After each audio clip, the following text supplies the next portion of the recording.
సమూయేలు మొదటి గ్రంథము 30వ అధ్యాయము మొదటి 6 వచనాలు మార్చి చదువుకుంటారు.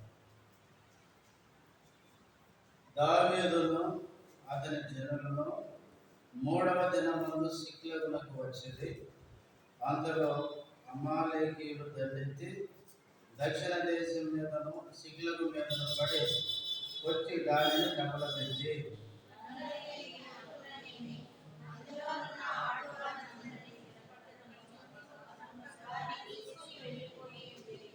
దావీదును అతని జనులను పట్టణమునకు వచ్చి అది కాల్చబడి ఉంటయో తమ భార్యలను కుమారులను కుమార్తెలను చెరలోనికి కొనుగోబడి ఉండుటయో చూచి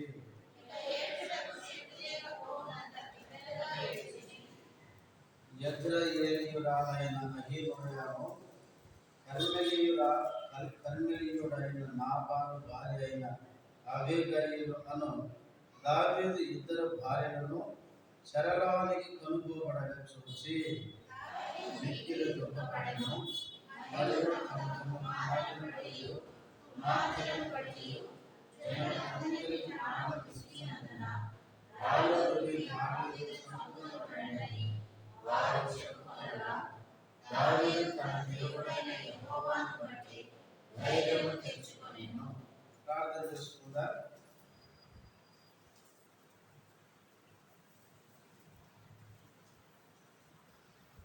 ప్రేమ కలిగిన మా తండ్రి, పరిశుద్ధుడైన దేవా, యేసయ్య ఘనమైన నామములో వందనములు స్తోత్రాలు చెల్లిస్తున్నా. ఇంతవరకు పాఠశాలలో మీరు చేసిన సహాయములే స్తోత్రాలు. చదవబడిన వాక్య భాగంలో నుంచి మాతో మాట్లాడుతూరండి.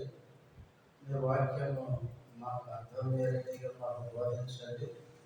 మీ వాక్యము ఆయన రెండాంశాలు కలిగిన ఖడ్గము ప్రభు, అది మా హృదయాంతరంగాల్లో దూరి ప్రాణాత్మకులను విభజిస్తున్నంతగా ఆయన మాలో దూరచు తెలియదు. కనుక ఈ వాక్యము చేత ఆయన మేము సరిచేయబడి వాక్యానికి లోబడి కొరకు జీవించినట్లుగా సాయం చేయండి. ఈ రాసులు కలిగిన స్తోత్రాలను మరుగుపరచండి. ఈ మహిమ కొరకు వాడుతారండి. వచ్చిన బిడ్డకి స్తోత్రాలు.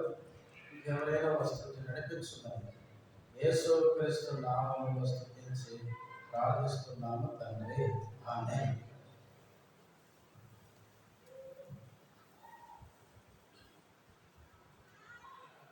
మనము పోయిన వారము 29వ అధ్యాయం చదువుకుని దావీదు అన్యరాజు దగ్గర ఎంత మంచి సాక్ష్యము కలిగి ఉన్నాడో మనము ధ్యానిస్తూ వచ్చాము. ఈరోజు 30వ అధ్యాయంలో నుంచి మనం చదువుకున్న భాగంలో నుంచి కొన్ని తలంపులు మనం జ్ఞాపకం చేసుకొని ఆ వాక్యాన్ని మన జీవితానికి అన్వయించుకొని మనం సరి చేసుకుందాం. మొదటి వచనం, దావీదును అతని జనులను 3వ దినమందు సిక్లగునకు వచ్చిరి. అంతలో అమాలేకీయులు దండెత్తి దక్షిణ దేశం మీదను సిక్లగు మీదను పడి కొట్టి దానిని తగులబెట్టి ఘనులనేమి అల్పులనేమి అందులోనున్న ఆడువారినందరినీ చెరపట్టుకొని చంపగా వారిని తీసుకొని వెళ్ళిపోయి ఉండేది. మనం 9వ అధ్యాయంలో చెప్పుకున్నాం. 29వ అధ్యాయంలో ఆగీసు రాజు ఫిలిస్తీయులు ఇశ్రాయేలు మీదకి యుద్ధానికి వెళ్తున్నారు. ఆ సమయంలో ఫిలిస్తీయులతో కూడా దావీదు తనతో ఉన్నవారు కూడా యుద్ధానికి వారితో వెళ్తున్నారు. ఆ సమయంలో ఫిలిస్తీయుల సర్దారులు ఏమన్నారు? ఈ దావీదుతో ఉన్నవారు మనతో రాకూడదు అన్నారు. వస్తే ఏం జరుగుతుందో వాళ్ళ మనసులో ఉన్న మాటలు వాళ్ళు వ్యక్తం చేశారు. వాళ్ళు ఈ దావీదు మనకు రాకూడదు అన్నందుకు ఆకీషు రాజు అన్నాడు, నువ్వు నా దగ్గరకు వచ్చినప్పటి నుంచి నీలో ఏ తప్పు నాకు కనపడలేదు, నువ్వు మంచివాడివే, నువ్వు రావడం నాకు ఇష్టమే కానీ నా సైనికులకి ఇష్టం లేదు, అందుకే నువ్వు నీతో ఉన్నవారు తిరిగి సిక్లగునకు వెళ్ళిపోమని చెప్పినాడు.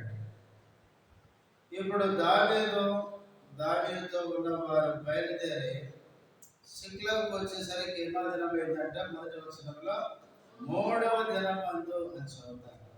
దావీదును అతని జనులను 3వ దినమందు సిక్లగునకు వచ్చారు. ఫిలిష్తీయులతో కూడా యుద్ధానికి వెళ్ళి ఆ యుద్ధ భూమి నుంచి వాళ్ళు వద్దన్నందుకు దావీదు తనతో ఉన్నవారు తిరిగి సిక్లగునకు 3వ దినం వచ్చేసరికి అమాలేకీయులు దండెత్తి వచ్చి సిక్లగు మీద పడి అక్కడ ఉన్న గనులను, అంకులను, ఆడవారిని అందరిని ఏం చేశారు, వారిని చంపకుండా వాళ్ళని చెరపట్టుకొని తీసుకొని పోయినారు. వాస్తవంగా దావీదు ఫిలిష్తీయుల రాజైన ఆకీషు దగ్గరికి వచ్చేటప్పుడు ఏమనుకున్నాడు? 27వ అధ్యాయంలో మనం చదువుకున్నాం. చదవండి మొదటి వచనం. తర్వాత దావీదు, నేను ఇక్కడ నిలుచుట మంచిది కాదు, ఏదో ఒక దినమున నేను సౌలు చేత నాశనమగుదును, నేను ఫిలిష్తీయుల దేశంలోనికి తప్పించుకొని పోవదును. అప్పుడు సౌలు ఇశ్రాయేలీయుల సరిహద్దులను నన్ను వెదకుట మానుకొనును గనుక నేను అతని చేతిలో నుండి తప్పించుకుందునని అనుకొని దావీదు ఏమనుకున్నాడంటే, నేను ఇక్కడ నిలిచి ఉండుట మంచిది కాదు, ఇశ్రాయేలు దేశంలో ఉండడం మంచిది కాదు అనుకున్నాడు. అయితే ఎక్కడుంటే మంచిది అనుకున్నాడు? ఫిలిష్తీయుల దేశానికి పోతే మంచిది అనుకున్నాడు. మరి మంచి జరిగిందా? మనం 30 అధ్యాయానికి వచ్చేసరికి మనకు అర్థమవుతుంది. ఫిలిష్తీయుల రాజు దగ్గరికి పోతే ఫిలిష్తీయుల దేశంలో ఆయనకు మేలేం జరగలేదు. అమాలేకీయులు వచ్చారు, సిక్లగు మీద పడ్డారు. దావీదుకు సంబంధించిన వారందరినీ ఏం చేశారంటే చెరపట్టుకొని పోయినారు. దావీదు సొంత ఆలోచనతో ఫిలిష్తీయుల రాజు దగ్గరికి పోయాడు, కానీ అక్కడ ఆయనకేం లేదంటే క్షేమం లేదు.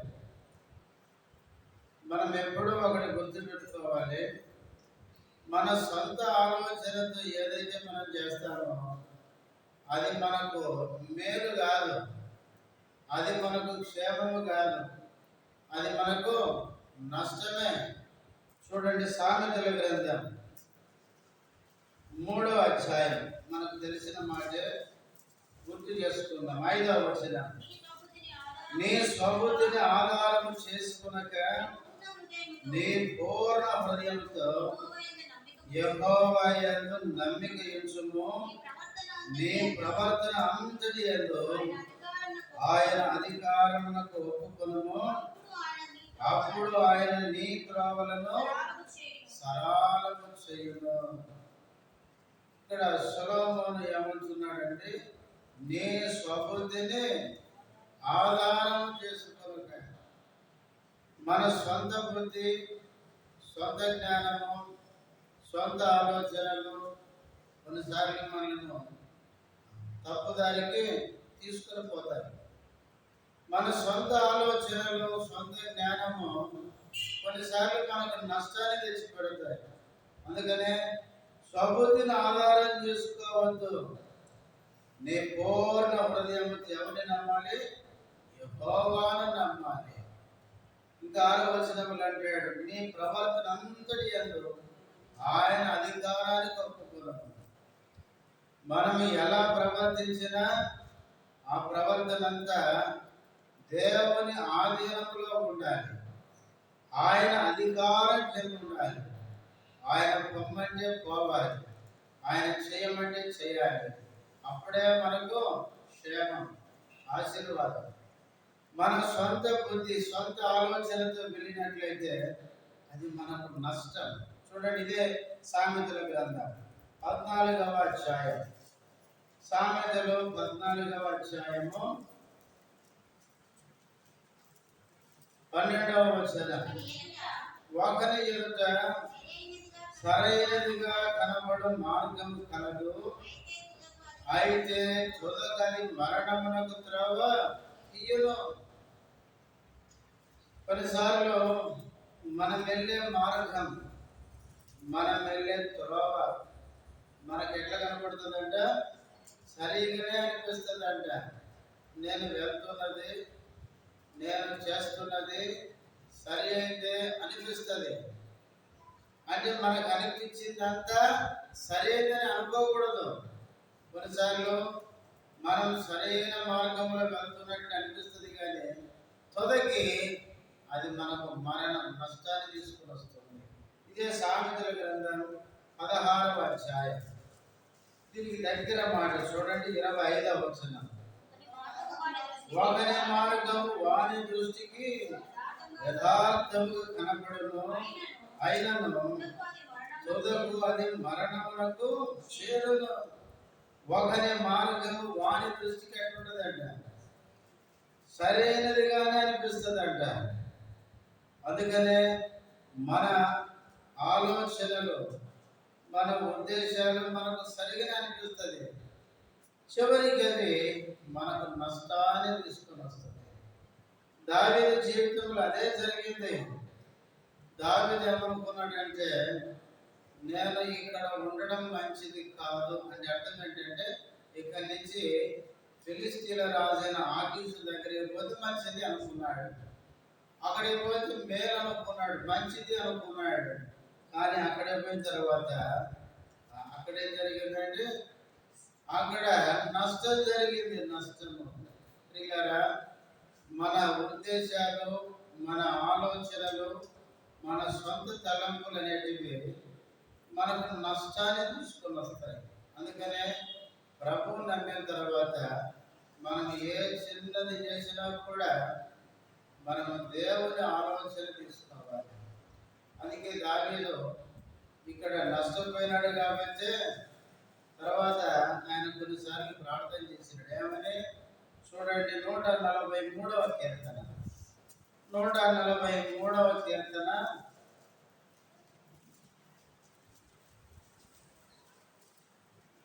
10వ వచనం. నీవే నా దేవుడవు, నీ చిత్తానుసారముగా ప్రవర్తించుటకు నాకు నేర్పుము. దయగల నీ ఆత్మ సమభూమి గల ప్రదేశమందు నన్ను నడిపించునుగాక. ఇది ఆయన దేవునికి చేసిన ప్రార్థన. మీరు పైన చూడండి, 143 కీర్తన పైన ఏముంది? దావీదు కీర్తన అని ఉంది. మొదటి వచనంలో యెహోవా నా ప్రార్థన అనే మాటతో మొదలుపెట్టాడు. ఇక్కడ ఈ కీర్తనలో దావీదు దేవునికి ప్రార్థన చేస్తూ 10వ వచనానికి వచ్చేసరికి, నీవే నా దేవుడవు, నీ చిత్తానుసారముగా ప్రవర్తించుటకు నాకు నేర్పు. అంటే అయ్యా, నా సొంత చిత్తాలు నాకేం తీసుకుని వస్తున్నాయి? నష్టం. అందుకే నీ చిత్తానుసారంగా ప్రవర్తించుటకు నాకు నేర్పు అని దయగల నీ ఆత్మ సమభూమి గల ప్రదేశమందు నన్ను నడిపించును కాక. నీ ఆత్మ నన్ను నడిపించును కాక. నాకై నేను పోయాను అనుకో, నా సొంత ఉద్దేశం, సొంత ఆలోచనతో వెళ్తే అది నాకు నష్టం. అది దావీదు గ్రహించాడు. అంతేకాదు 40వ కీర్తన 8వ వచనంలో అంటాడు, దేవా నీ చిత్తానుసారముగా ప్రవర్తించడం నాకు సంతోషం అంటాడు. దేవుని చిత్తానుసారంగా మనము ప్రవర్తిస్తే మనకి సంతోషం. మన సొంత ఆలోచన, సొంత ఉద్దేశం, మన సొంత తలంపులు అనేటివి మనకు నష్టాన్ని తీసుకుని వస్తాయి. అందుకనే 30 30వ అధ్యాయం సమూయేలు మొదటి గ్రంథంలో మొదటి 2వ వచనాల్లో మనం ఏం చూస్తున్నామంటే దావీదు ఫిలిస్తీన్ల దేశానికి పోతే మేలు మంచిది అనుకున్నాడు, కానీ అక్కడ ఏం జరిగిందంటే నష్టం జరిగింది. మొదటిగా దావీదు సొంత ఆలోచన దావీదుకు నష్టాన్ని తీసుకుని వచ్చింది. ఇక రెండవది, ఆ నష్టం చేసిన వాళ్ళు ఎవరంట? మొదటి వచనం 2వ లైన్లో చదువుతాను. అంతలో అమాలేకులు దండెత్తి దక్షిణ దేశం మీదను సిక్లగు మీదను పడి.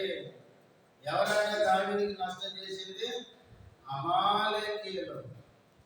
పిల్లరా, ఈ అమాలేకీయులు ఇశ్రాయేలు ప్రజలకు ఎవరండి? శత్రువులు. ఇశ్రాయేలు ప్రజలు ఐగుప్తు నుంచి బయటకు వచ్చిన తర్వాత ఇశ్రాయేలు ప్రజల్ని నాశనం చేయాలని మొట్టమొదటి ఇశ్రాయేలు మీదకి వచ్చిన శత్రువులు ఎవరంటే అమాలేకీయులు. చూడండి, నిర్గమకాండం 17వ అధ్యాయం. నిర్గమకాండం 17వ అధ్యాయం 8వ వచనం. తరువాత అమాలేకీయులు వచ్చి రెఫీదీములో ఇశ్రాయేలుతో ఏం చేశారంట? యుద్ధం చేశారంట. మీరు బైబిల్లో చూడండి, 12వ అధ్యాయంలో విడిపించబడ్డారు. వాళ్ళు ప్రయాణమే వస్తుండగా మొట్టమొదటిగా ఇశ్రాయేలు ప్రజల మీదకి యుద్ధానికి వచ్చింది ఎవరంటే అమాలేకీయులు. ఈ అమాలేకీయులు ఎందుకు వచ్చారు వీళ్ళ మీదకంటే వీళ్ళని ఏం చేయాలని? నాశనం చేయాలని. కనానుకు చేరకుండా అరణ్యంలో వీళ్ళని ఏం జరుగుతున్నారు? వీళ్ళు సంహరిద్దామనుకున్నారు. అయితే మోసే, అహరోను, హూరు వీళ్ళేమో కొండ మీదకి ఏం చేశారు? అక్కడ చేతులు ఎత్తారు, అంటే ప్రార్థన చేశారు. యెహోషువ తనతో ఉన్న సైన్యాన్ని తీసుకొని ఆయన యుద్ధానికి వెళ్ళాడు. యెహోషువ సైన్యంతో యుద్ధం చేస్తున్నాడు. మోసే, అహరోను, హూరు ఏం చేస్తున్నారు? చేతులు పైకెత్తారు. అంటే మోసే పైకెత్తితే ఆ చేతులు వీళ్ళు సపోర్ట్గా పట్టుకొని అట్లా కిందికి రాకుండా పట్టుకున్నారు. ఆ విధంగా చేతులు ఎత్తేసరికి ఇశ్రాయేలు ప్రజలకు ఏమొచ్చింది? విజయం వచ్చింది. ఒకవేళ మోసే కనుక చేతులు తింటుంటే ఇశ్రాయేలు ప్రజలకు నష్టం జరిగింది. అందుకని ప్రియులారా, ఇశ్రాయేలు ప్రజల మీదకి మొట్టమొదటిగా వచ్చిన శత్రువులు అమాలేకీయులు. అందుకే కింద అంటాడు చూడండి, 17వ అధ్యాయం నిర్గమకాండం 16వ వచనం. అమాలేకీయులు తమ చేతిని యెహోవా సింహాసనమునకు విరోధముగా ఎత్తిరి గనుక యెహోవాకు అమాలేకీయులతో తరతరముల వరకు ఏంటంటే యుద్ధమనేది. వీళ్ళు దేవుని సింహాసనానికి విరోధంగానే చేయలెత్తినారు. అంటే సింహాసనాసీనుడైన దేవుని ఉద్దేశం ఏంటంటే ఇశ్రాయేలు ప్రజల్ని ఐగుప్తు నుంచి విడిపించి అబ్రహాము, ఇస్సాకు, యాకోబులతో ప్రమాణం చేసినట్లు వారిని కనానుకు తీసుకుపోవాలి. అది దేవుని ఉద్దేశం. అయితే అమాలేకీయులు వచ్చి పరలోకమందు సింహాసనాసీనుడైన దేవుని ఉద్దేశానికి వ్యతిరేకంగా వీళ్ళని నష్టం చేయాలనుకున్నారంటే ఆ దేవుని మీదకి వీళ్ళు ఏమెత్తారంట? చేయిస్తున్నారు. అందుకే తరతరాలకి ఆ దేవునికి ఈ అమాలేకీయులకి ఏంటంటే యుద్ధము అని చెప్పినాడు. అంతేకాదు, ఈ అమాలేకీయుల యొక్క ఆలోచన ఏంటో తెలుసా? చూడండి, 83వ కీర్తన. 83వ కీర్తన. ఇక్కడ కొంతమంది శత్రువులు చేరి ఇశ్రాయేలు ప్రజలకు వ్యతిరేకంగా నిబంధన చేసుకున్నారంట. చూడండి, 83వ కీర్తన 4వ వచనం నుంచి.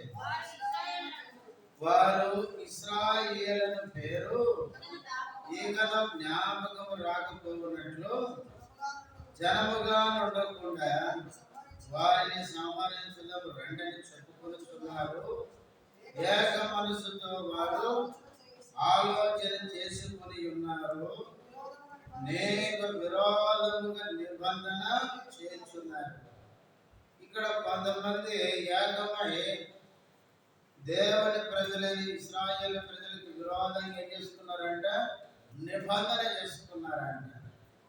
వాళ్ళని ఏం చేయాలని 4వ వచనంలో, ఇశ్రాయేలు పేరు ఇక ఏం రాకూడదు, జ్ఞాపకం రాకపోవునట్లు జనముగా ఉండకుండా వారిని సంహరించుదాము రండి అని చెప్పుకొని వాళ్ళు ప్రమాణం చేసుకున్నారంట. ఎవరెవరు వాళ్ళు? 6-7 వచ్చినారు.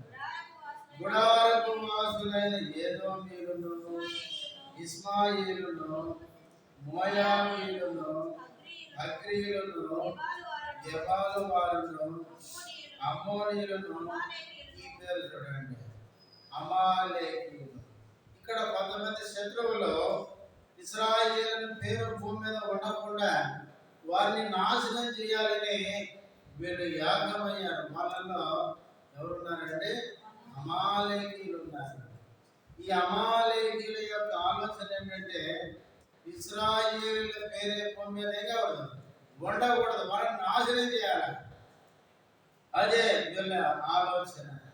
అందుకనే దేవుడు ద్వితీయోపదేశ కాండంలో చెప్పాడు. చూడండి, ద్వితీయోపదేశ కాండము 25వ అధ్యాయం.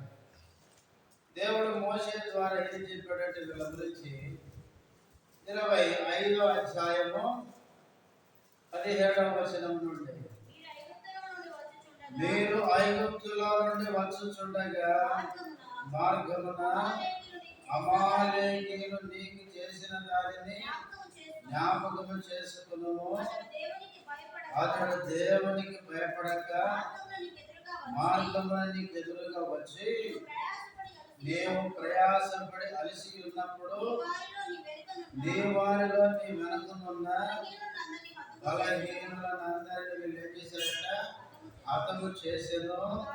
కాబట్టి నీవు స్వాధీనపరుచుకున్నట్లు నీ దేవుడైన యెహోవా స్వాస్థ్యముగా నీకు ఇచ్చుచున్న దేశములో చుట్టుపట్లనున్న నీ సమస్త శత్రువులను లేకుండా చేసి నీ దేవుడైన యెహోవా నీకు విశ్రాంతి దయచేసిన తరువాత ఆకాశము క్రింద నుండి అమాలేకీయుల పేరు ఏం చేయాలంట?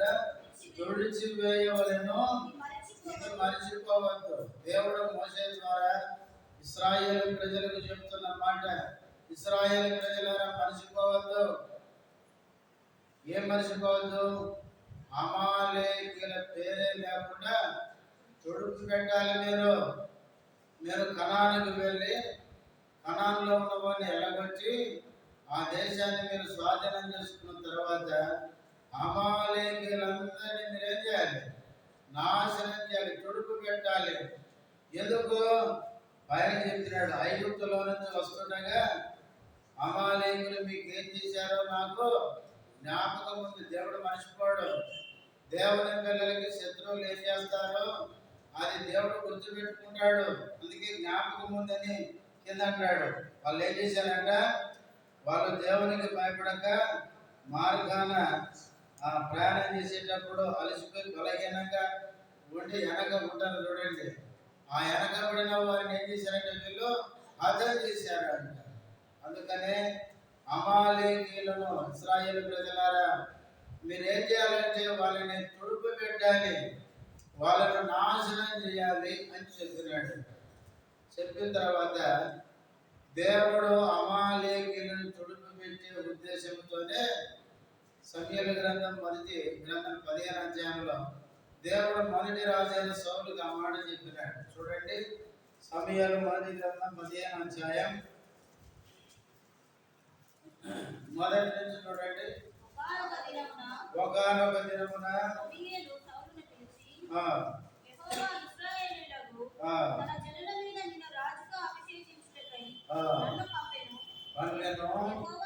యెహోవా మాట వినుము, సైన్యములకు అధిపతి యెహోవా సెలవిచ్చినది ఏమనగా అమాలేకీయులు ఇశ్రాయేలుకు చేసినది నాకు జ్ఞాపకమే. వారు ఐగుప్తులో నుండి రాగానే అమాలేకీయులు వారికి విరోధులై మార్గమందు వారి మీదకి వచ్చింది కదా. కాబట్టి నీవు పోయి కనికరింపక అమాలేకీయులను హతము చేయొచ్చు పురుషులనేమి, స్త్రీలనేమి, బాలులనేమి, పసిపిల్లలనేమి, ఎద్దులనేమి, గొర్రెలనేమి, వంతులనేమి, గార్ధములనేమి అన్నిటినీ హతము చేసి వారికి కలిగినదంతయు బొత్తిగా పాడు చేసి అమాలేకీయులను నిర్మూలన చేయమని దేవుడు సౌలు రాజుతో చెప్పినాడు. నువ్వు అమాలేకీయులందరినీ నిర్మూలన చేయాలి, వాళ్ళని చంపాలి.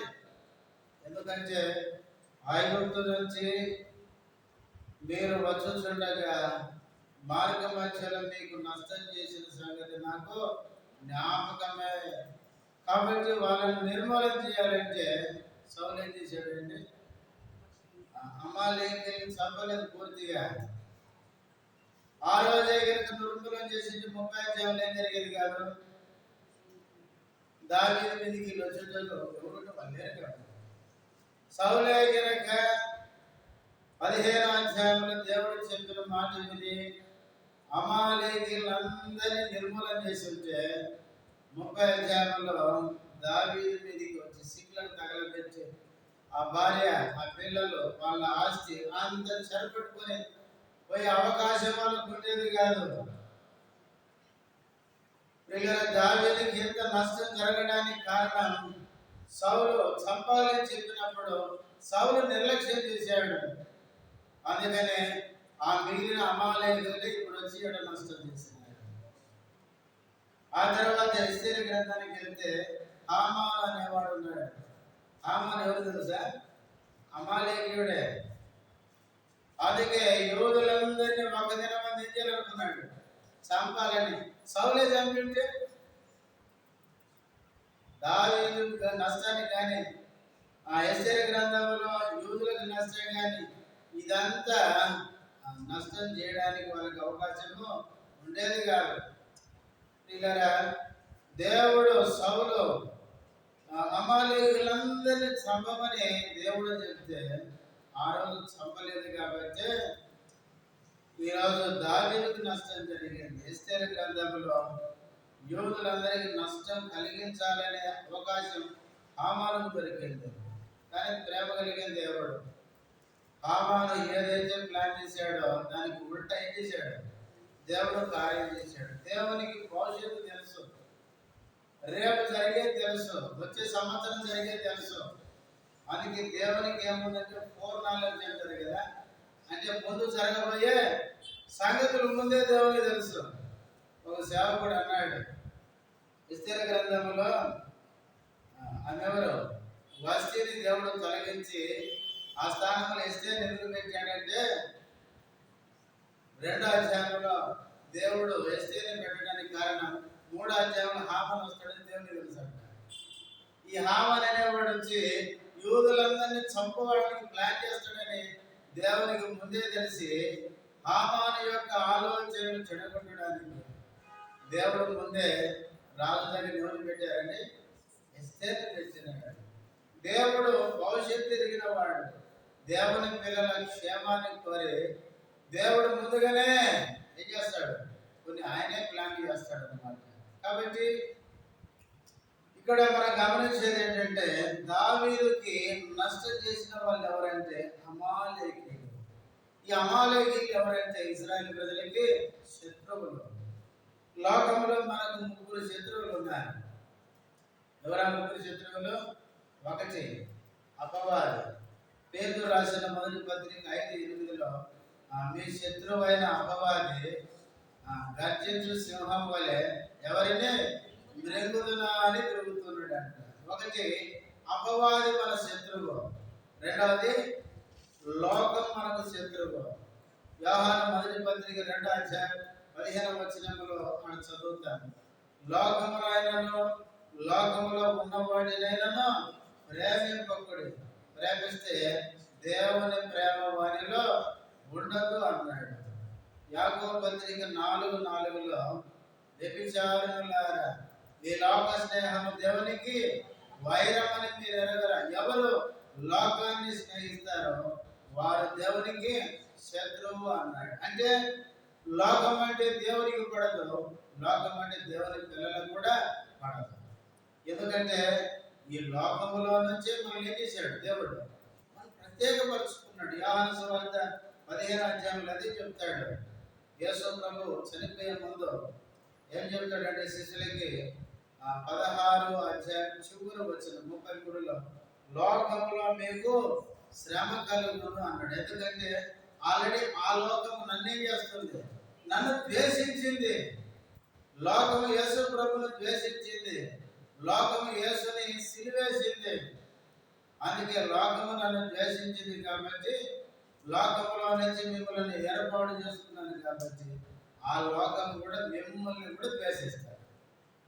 లోకము నిన్ను ప్రేమించదు. అందుకే యేసు ప్రభు అన్నాడు, లోకము తన వారిని స్నేహించును, మిమ్మల్ని మాత్రం ద్వేషించును అన్నాడు. కాబట్టి ప్రియులారా, లోకంలో మనకు సుఖం ఉండదు, లోకములను ద్వేషిస్తుంది. లోకంలో ఉండే మనుషులు మనల్ని ద్వేషిస్తారు. అందుకనే లోకం మనకు శత్రువే. ఈ లోకం మనల్ని ద్వేషిస్తూనే ఉంటుంది. లోకం మనల్ని ఎప్పుడు ప్రేమించదు. గుర్తుపెట్టుకోండి. మనం నమ్మకంగా ఉన్నామనుకోండి, అపనమ్మకస్తులు మనల్ని ఏం చేస్తారు చెప్పండి? వాళ్ళు ఖచ్చితంగా ముందనకపోయింది వెనకనే ఏదో అనుకుంటారు. గుర్తుపెట్టుకోండి. అందుకే నాకు సువార్త చెప్పిన ఆ సహోదరుడు చెప్తుండేవాడు, ఏమనేవాడంటే ఆయన ఉద్యోగంలో ₹1 లంచం తీసుకోవాలి. ఆయనతో పనిచేసే వాళ్ళు అనేవాళ్ళంట, ఒరే నువ్వు తినవు, తినే మమ్మల్ని తినేవరా అని తిట్టేవాళ్ళంట. ఆయన చెప్పేవాడు, మాతో పనిచేసే వాళ్ళందరూ నన్ను ఏం చేస్తారంటే, ఒరే నువ్వు ఈరోజు మనం రాకరా, నువ్వు వస్తే ఈయన ఫారెస్ట్ డిపార్ట్మెంట్లో ఉద్యోగం చేస్తాడు.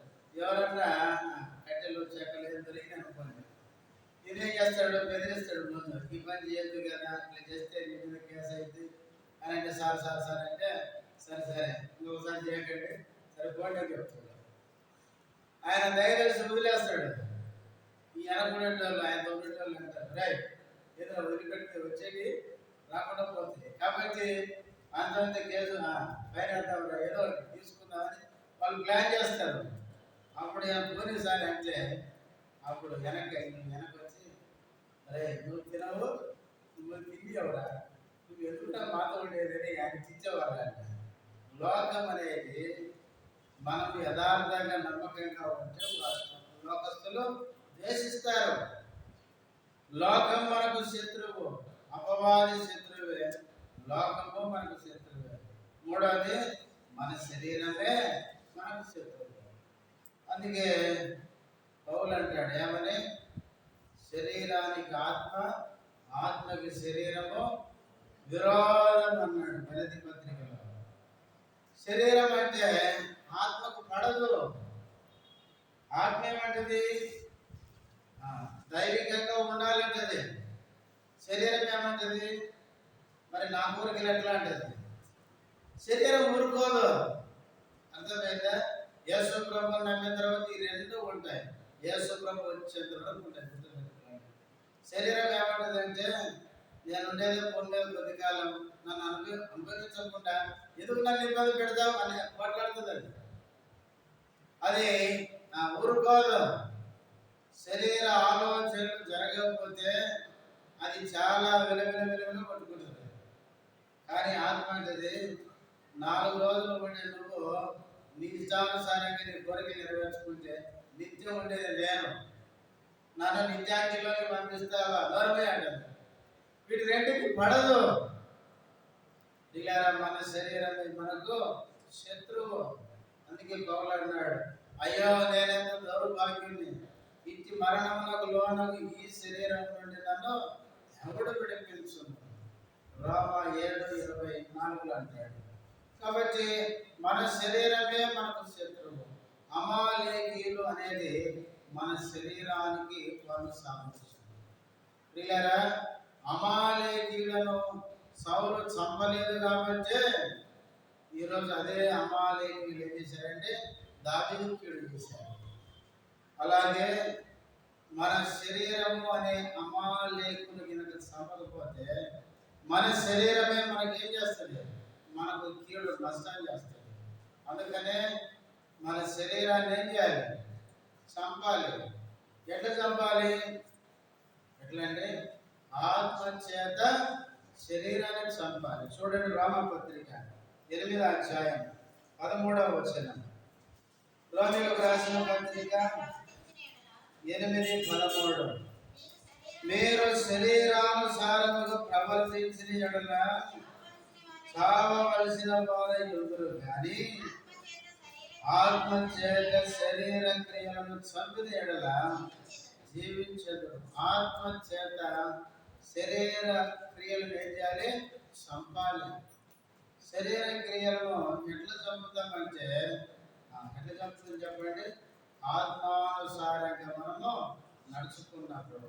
గలతీ పత్రిక 5వ అధ్యాయం, గలతీయులకు రాసిన పత్రిక 5వ అధ్యాయం 16వ వచనం.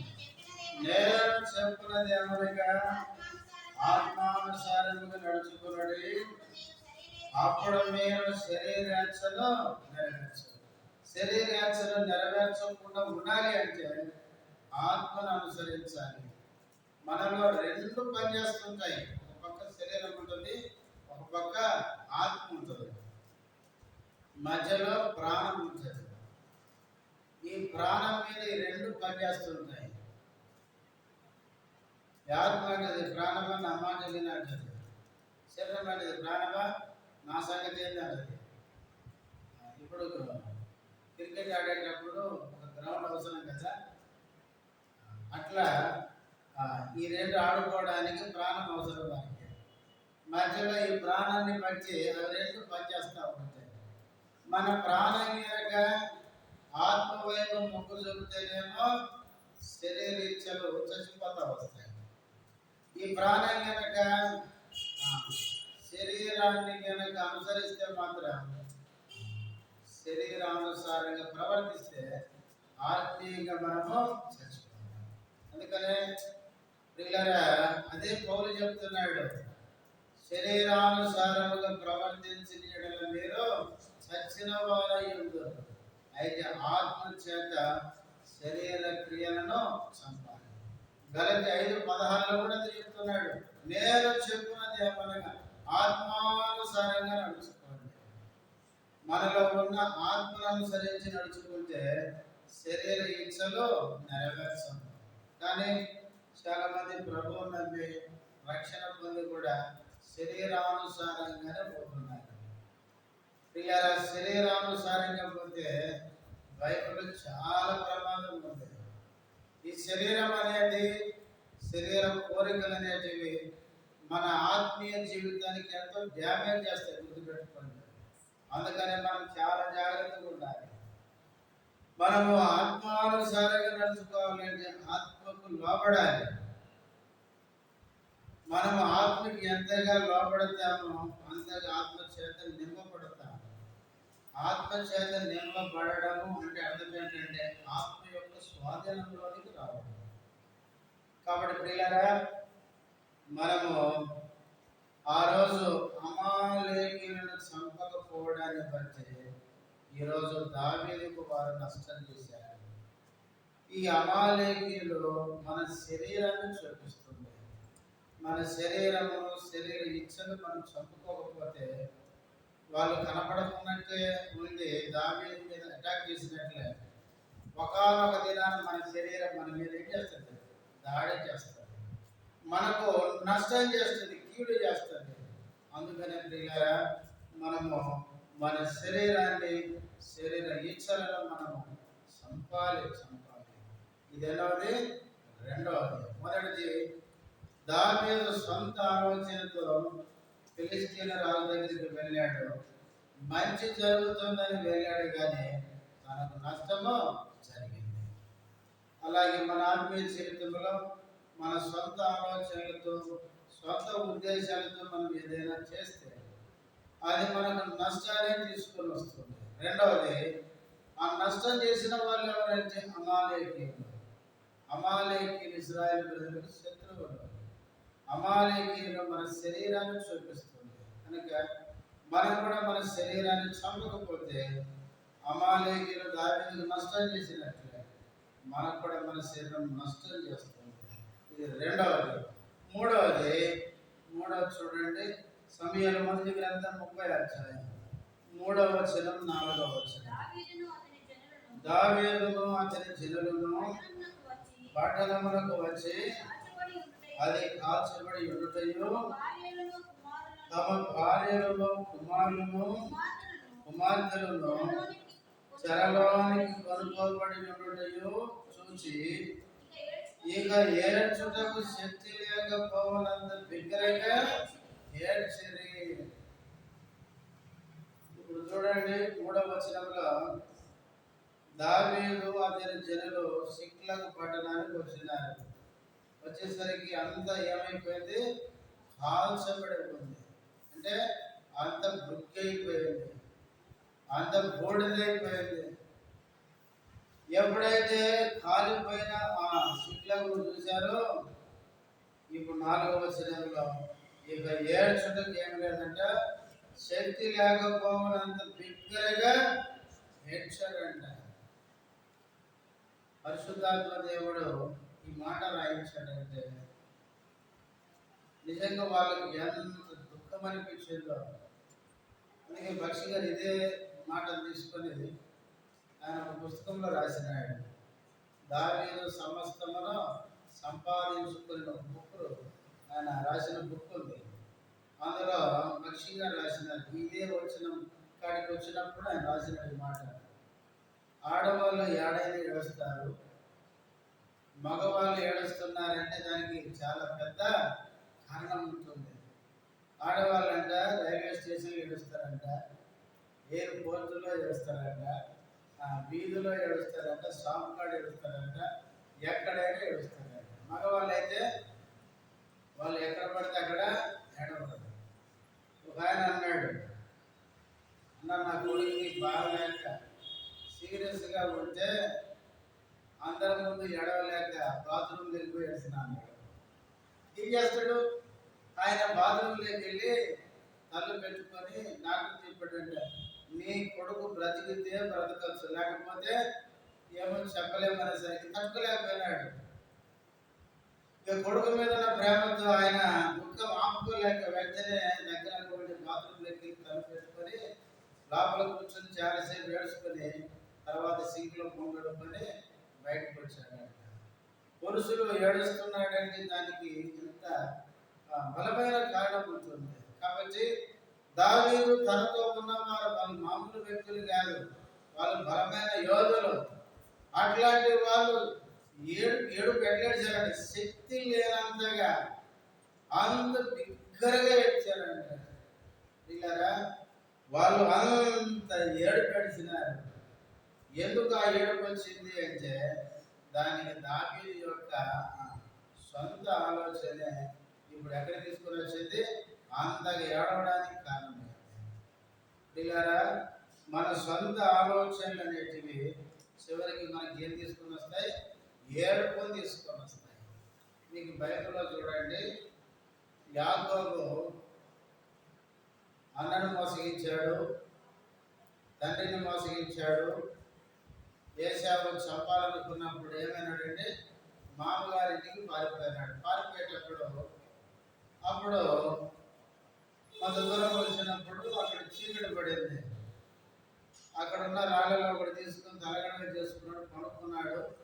అక్కడ దేవుడు ఏమన్నాడు, ప్రత్యక్షమైనాడు. యాకోబుతో దేవుడు మాట్లాడినాడు, చాలా విషయాలు మాట్లాడినాడు. తర్వాత యాకోబు మేలుకున్న తర్వాత దేవుడు ఏం చేశాడు, ఒక ప్రమాణం చేశాడు. ఏమని చేశాడంటే తన తలగడగా చేసుకున్న రాయి నిలబెట్టి ఆ రాయి కొన మీద ఏం చేశాడు, నూనె పోసి ఇది ఏమవుతుంది, దేవుని మందిరం అవుతుంది అన్నాడు. దేవుడు ఈయన నన్ను క్షేమంగా తీసుకుని వెళ్ళి నాకు కావలసినవన్నీ ఇచ్చి నన్ను క్షేమంగా నా తండ్రి ఇంటికి తీసుకుని వస్తే నేను నిలబెట్టిన ఈ రాయి ఏమైపోతుంది, దేవుని మందిరం. అంటే ఒక మాట చెప్పలేదు, నాకు అర్థమయ్యేటట్టు నేను తిరిగి వచ్చిన తర్వాత ఇక్కడ మందిరం కడతాను అని మాట ఇచ్చినాడు. బైబిల్లో చూడండి, యాకోబు ఆదికాండం 31వ అధ్యాయంలో మామగారి ఇంటి దగ్గర నుంచి భార్య పిల్లలు ఆస్తి అంతా తీసుకుని బయలుదేరాడు. 31వ అధ్యాయంలో బయలుదేరాడు. 33వ అధ్యాయానికి వచ్చేసరికి ఆయన తిరిగి ఎక్కడికి వచ్చాడు? షెకెము అనే ప్రాంతానికి వచ్చాడు. అక్కడ కొన్ని పాకలు వేసుకొని, ఆ పాకలకి ఏం పేరు? సుక్కోతో అని పేరు. అక్కడ చదివితే అర్థమవుతుంది. అక్కడ ఆ పాకలకి సుక్కోతో అని పేరు పెట్టారు వాళ్ళు. ఆ సుక్కోత్ అనే ప్రాంతంలో వాళ్ళు పాకలు వేసుకొని అక్కడ ఉండి, అక్కడ ఏం కట్టాడంట? బలిపీఠం కట్టి బలి అర్పించినాడు. వాస్తవంగా ఎక్కడికి రావాలి యాకోబు? ఎక్కడైతే ఆ రాయిని నిలబెట్టి నూనె పోసాడు అక్కడికి వచ్చిన తర్వాత అక్కడ బలిపీఠం కట్టి ఏం చేయాలి? బలి అర్పించాలి. కానీ యాకోబు షెకెము ప్రాంతంలో సుక్కోత్ అనే స్థలానికి వచ్చి అక్కడ పాకలు వేసుకొని అక్కడ బలిపీఠం కట్టి దేవుడు ఎక్కడికి రమ్మన్నాడు అక్కడికి రాకుండా ఆయన సొంత ఆలోచనతో సుక్కోతులు ఆగిపోయాడు. ఆగిపోయి అక్కడే బలిపీఠం కట్టుకుంటే 34వ అధ్యాయంలో ఏం జరిగిందో మనకు తెలుసు. ఈ దేని ఏం చేసేది? ఆ దేశ ప్రజలను చూద్దామని మనసు పెట్టి వెళ్తే అక్కడ ఒకరు తీసుకొని పాడు చేసేసినాడు. ఇప్పుడు యాకోబుకి ఏడుపు వచ్చింది కదా, సంతోషం ఉంటుంది. తర్వాత అది కుమారులకు తెలిసి వాళ్ళు యుక్తిగా షెకెము వారితో మాట్లాడి షెకెము వాళ్ళందరినీ ఏం చేశారు? వాళ్ళు చంపేశారు. ఇప్పుడు చూడండి యాకోబుకి ఎంత బాధ కలిగిందో. యాకోబు దేవుడు చెప్పినట్లు బేతేలుకు వచ్చి, అందుకే 35వ అధ్యాయంలో ఆదికాండంలో దేవుడు ప్రత్యక్షమై 34లో నష్టం జరిగిన తర్వాత 35వ అధ్యాయంలో దేవుడు ప్రత్యక్షమై చెప్తాడు, నువ్వు ఇక్కడి నుంచి ఎక్కడికి పోవాలి? బేతేలుకు. వాస్తవంగా మామగారి ఇంటి దగ్గర నుంచి తిరిగి వచ్చిన తర్వాత యాకోబు బేతేలుకి వెళ్ళాలి. తాను మొక్కుబడి చేసినట్లు అక్కడేం చేయాలి? దేవునికి అర్పించాలి. కానీ తిరిగి వచ్చాడు, షెకెము ప్రాంతంలో ఆగాడు. అక్కడ కొన్ని పాకలు వేసుకున్నాడు. అందుకే అక్కడ సుక్కోత్ అని పేరు వచ్చింది. అక్కడే బలిపీఠం కట్టుకొని సొంత ఆలోచనతో అక్కడ ఉండిపోయాడు. యాకోబు సొంత ఆలోచనతో 33వ అధ్యాయం చివరిలో అక్కడ ఆగిపోతే 34వ అధ్యాయంలో తన ఇంటిలో ఏం జరిగిందంటే భయంకరమైన నష్టం జరిగింది. యాకోబు ఇప్పుడు ఎంత ఏడ్చింటాడు ఎందుకు తెలుసా? యాకోబుకు ఒకే కూతురు. ఒక కూతురికి ఏదైనా జరిగింది ఎట్లుంటే చెప్పండి. మనకు తెలుసు 10 మంది మగవాళ్ళు ఒకే ఆడపిల్లలు ఉంటే ఆ పిల్లలు ఎంత జాగ్రత్తగా చూసుకుంటారు. ఆ అమ్మాయికి ఏదైనా జరిగితే ఎంత బాధపడతాడు తల్లిదండ్రులు. యాకోబు ఎంత ఏడ్చింటాడు, ఎంత దుఃఖపడించాడు. ప్రియులారా, యాకోబు యొక్క ఏడుపుకు కారణం ఏంటంటే యాకోబు సొంత ఆలోచనతో అక్కడ ఆగిపోయాడు సుక్కోతులో. అందుకే మన సొంత ఆలోచనలు అనేటివి, సొంత ఉద్దేశాలు అనేటివి తాత్కాలికంగా మంచిగా ఉండొచ్చు, కానీ రాబోయే దినాలు అది మనకేం ఏమైంది చెప్పండి? ఏడవలేనంతగా మనం ఏడవాలి. ఇలా దావీదు జీవితంలో దావీదు సొంత ఆలోచనతో ఫిలిష్తీయుల దేశానికి వెళ్ళాడు. వెళ్ళిన తర్వాత కొద్ది రోజులు బాగుంది, కానీ తర్వాత ఈ అమాలేకీయులు వచ్చి ఆ సిక్లను తగలపెట్టి భార్య పిల్లల్ని చెరపట్టుకుని పోయినప్పుడు దావీదు తనతో ఉన్నవారు ఏడవలేనంతగా ఏడ్చినారు. ఇది మూడవది. మొదటిది సొంత ఆలోచనతో వెళ్తే తనకు నష్టం జరిగింది. రెండవది అమాలేకీయులు శత్రువులు సంపాదించింది. సౌలు చంపలేదు కాబట్టి శత్రువులు దావీదుకి ఏం చేశారు?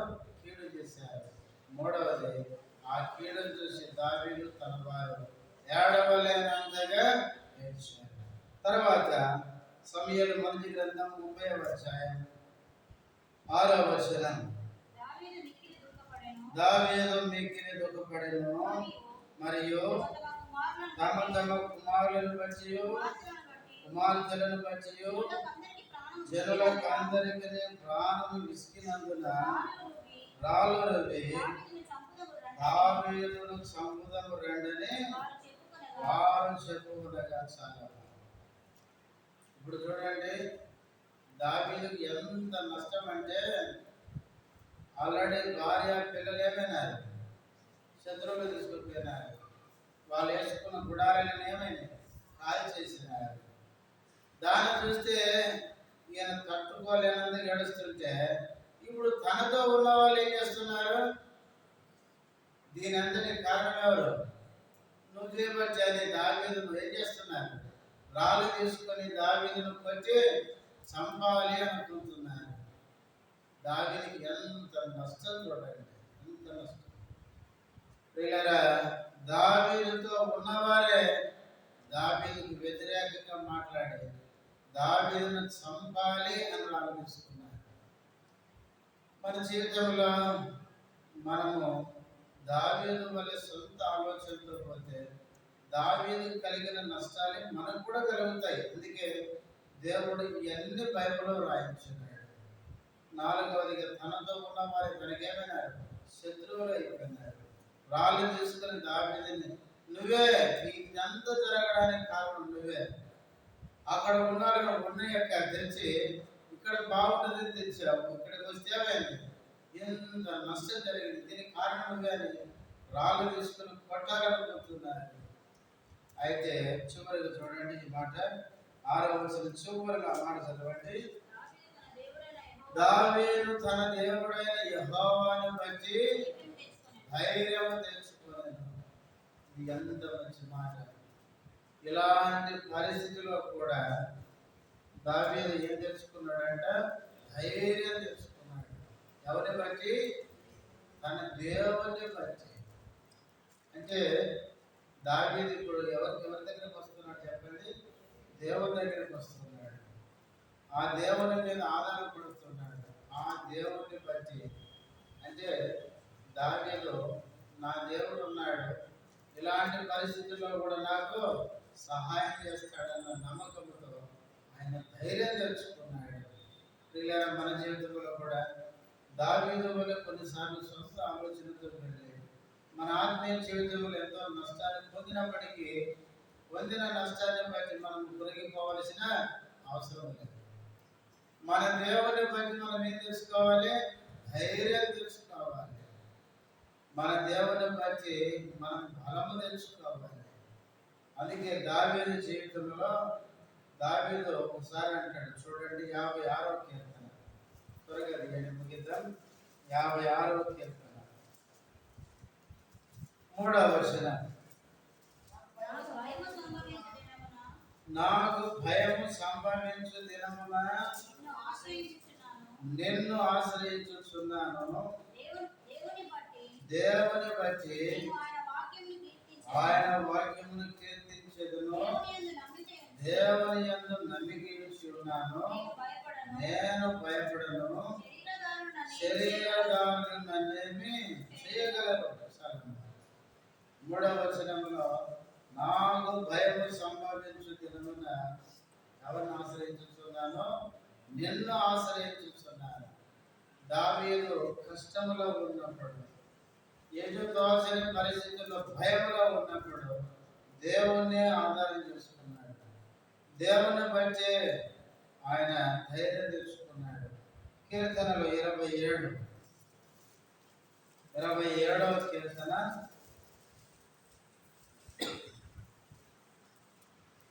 4వ వచనం. యెహోవా యొద్ద ఒక వరం అడిగితిని, వెదకుచున్నాను, చూచుటకును ధ్యానించుటకును.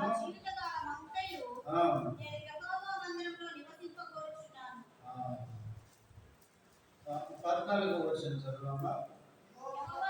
యెహోవా కొరకు కనిపెట్టుకొని ఉండుము, ధైర్యము తెచ్చుకొని నీ హృదయమును నిబ్బరముగా ఉంచుకొనుము. యెహోవా కొరకు కనిపెట్టుకొని ఉండుము. దావీదు ఎవరి కోసం కనిపెట్టుకుంటున్నాడంట? యెహోవా కోసం. ఆయన కష్టంలో ఉన్నప్పుడు, బాధలో ఉన్నప్పుడు దేవుని కోసం కనిపెట్టుకుంటున్నాడు. దేవుని మీద ఆధారపడుతున్నాడు. అందుకే ధైర్యం తెచ్చుకుంటున్నాడు. మన జీవితంలో మనకు కష్టం వచ్చినప్పుడు, బాధ వచ్చినప్పుడు, శ్రమ వచ్చినప్పుడు ఏమి చేయాలో అర్థం కాని పరిస్థితుల్లో మనం దేవుని వైపు చూడాలి, దేవుని మీద ఆధారపడాలి.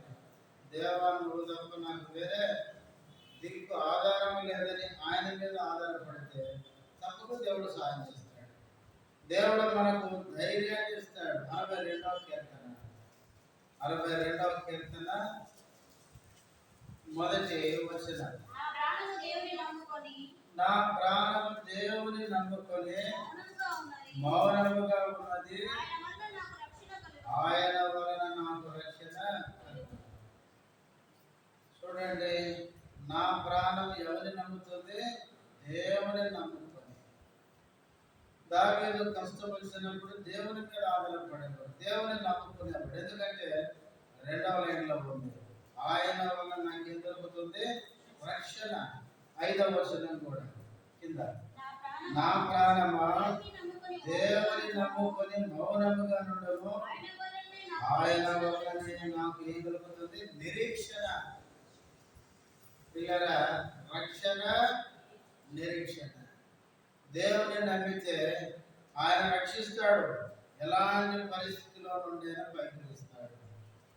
దేవుని నమ్మితే ఆయన నిరీక్షణ ఇస్తాడు. కాబట్టి దావీదు ఎంత నష్టపోయినప్పటికీ దేవుని బట్టి ఏం తెచ్చుకున్నాడు? ధైర్యం తెచ్చుకున్నాడు.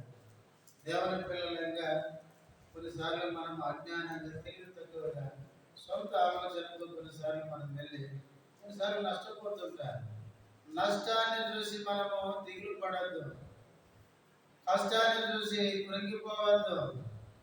జరిగిన పరిస్థితులను మనం తలంచుకొని మనము దిగజారిపోవద్దు, నీరసం చెందకూడదు. మనం దేవుని వైపు చూడాలి. ఎందుకంటే దేవుని పిల్లలకి దేవుడే ఆధారం. ఆ దేవుని బట్టి మనం ఏం చేయాలి? ధైర్యం తెచ్చుకోవాలి. పిల్లరా, కొన్నిసార్లు మనం ఏం చేస్తామంటే మనకున్న కష్టాలు, మన చుట్టూ ఉన్న పరిస్థితులు వాటిని చూసుకునే చేస్తాం, అంత డీల్ అయిపోతాం. ఏంటంటే ఈ పరిస్థితి నుంచి నేను పైకి రాలేనేమో అనుకుంటుంటాను. 40వ కీర్తనలో దావీదు ఏమన్నాడు? మొదటి వచనములు అంటాడు, సహనముతో నేను యెహోవా కొరకు కనిపెట్టుకొందును అంటాడు.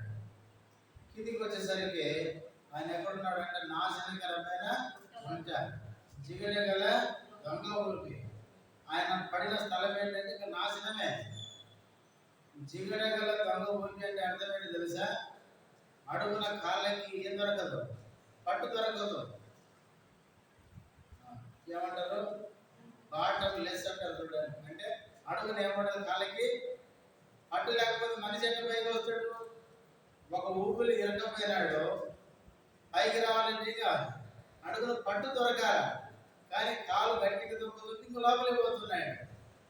అది ఊపి అంటే, జిగట గల దొంగ ఊపి అంటే బయటకు పోతామని ప్రయత్నం చేస్తే ఇంకొస్త పోతాడు లోపలికి. అట్లాంటి పరిస్థితి అనమాట దావీదు. అయితే మొదటి వచనములు అంటాడు, అలాంటి పరిస్థితిలో నేను సహనముతో దేవుని కోసము, యెహోవా కోసం కనిపెట్టుకున్నాను.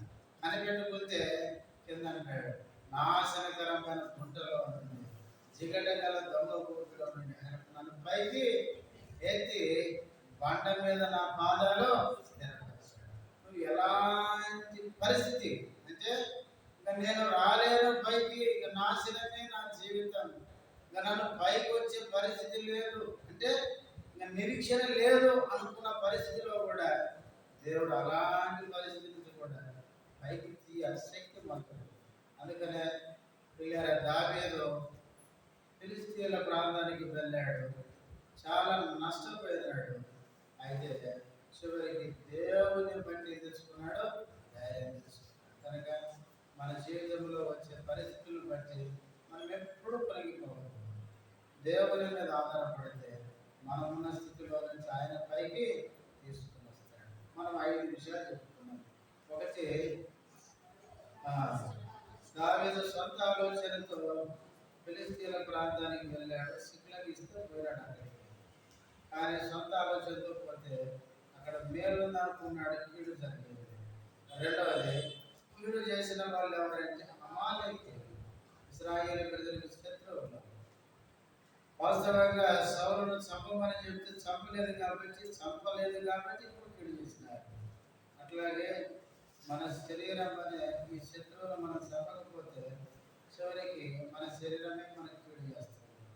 మూడవది, దావీదు ఆ కీడు చూసి ఏం చేశాడు? ఏడవలేనంతగా ఏడ్చినాడు. పిల్లల కొన్నిసార్లు మనకు వచ్చే పరిస్థితులు ఎట్లుంటాయంటే మనము అసలు ఏడవలేనంత పరిస్థితి, ఎంతో కృంగుదల. నాలుగవది, తనతో ఉన్నవాళ్ళు కూడా తనకేమైనారు? శత్రువులైనారు. చూడండి, అంతమే బాధలో ఉంటే పక్కనలో ఓదారిస్తే కొంత ధైర్యం కదా, వాళ్ళే రాళ్ళు తీసుకుంటే ఇంకా ఇది నష్టమే.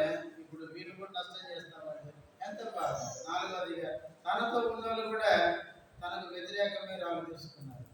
ఇలాంటి పరిస్థితులు. ఐదవది, ఎవరి దగ్గరికి పోయినాడు అంటే దేవుని దగ్గరికి పోయినాడు. మనసు దేవుని మీద పెట్టినాడు. దేవుని బట్టి ధైర్యం తీసుకున్నాడు. కనుక దావీదు వల్ల కొన్నిసార్లు మనము నష్టపోవచ్చు. అయినా దావీదు దేవుని మీద నమ్మకం ధైర్యం తెచ్చుకున్నట్లే మన జీవితంలో కూడా దేవుని మీద మనం ఆధారపడి దేవుని బట్టి మనం ధైర్యం తెచ్చుకుంటే తర్వాత వచ్చే వారు చూస్తాం దేవుడు దావీదుని ఏ విధంగా ఆ సమస్య నుంచి బయటకు తెచ్చాడు. కాబట్టి ప్రియులారా, మన దేవుడు మనము తప్పు చేసినా కూడా మనల్ని క్షమించి ఆ పరిస్థితి నుంచి బయటికి ఏకరీతికి శక్తి మాత్రం. అందుకనే పరిస్థితిని చూసుకొని కుంగిపోక మన ప్రభువును బట్టి ధైర్యం తెచ్చుకుంటే దేవుడు తప్పక మన జీవితంలో మనల్ని పైకి